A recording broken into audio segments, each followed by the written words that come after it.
G.I.A. Automotive, welcome back to the channel.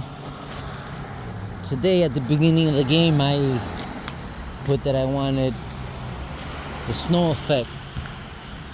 Like when you play Madden, you want to choose the clear weather, rainy weather, snowy weather. I chose the snowy weather today. So we're working on a 2017 Honda Civic SI model.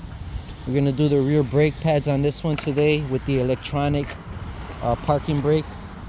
And real quick, I just wanted to show you that you're gonna need a 7mm hex socket on here.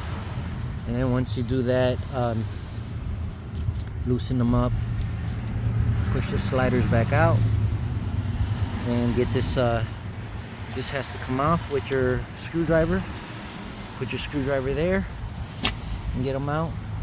And then I'll have a separate video for just the electronic part.